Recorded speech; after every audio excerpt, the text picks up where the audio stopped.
बहुत समय पहले जब सृष्टि ने पहली बार आंखें खोली थीं, तब तीन शक्तिशाली भाई उत्पन्न हुए।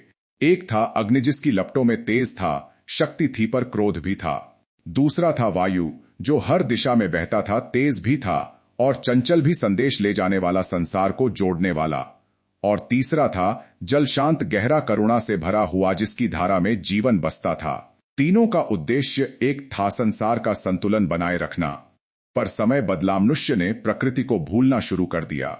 वन कटने लगे, नदियां गंदी हो गईं, अग्नि का दुरुपयोग होने लगा। धरती कराह उठी, अग्नि क्रोधित हो उठा और बोला, अब बहुत हो गया, मैं सब कुछ जलाकर भस्म कर दूंगा।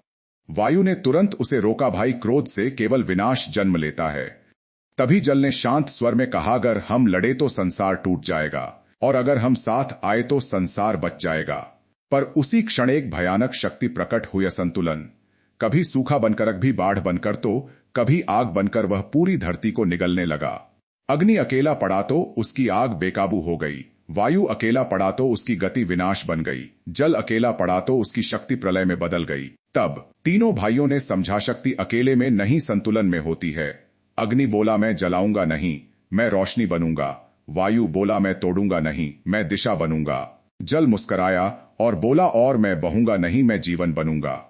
तीनों ने हाथ मिलाया, अग्नि की गर्मी, वायु की गति और जल की शांति, तीनों एक हो गए। असंतुलन की शक्ति टूट गई, अंधकार छंत गया और धरती ने फिर से सांस ली। बारिश हुई, नदियां बही, खेत हरे हुए और जीवन मुस्करा उठा। आज भी अग्नि हमारे भोजन में है, जल हमारी नसों में है और वायु हमारी सांसों में है। ये कहानी हमें सिखाती है, प्रकृति से लड़ो मत, उसके साथ चलो।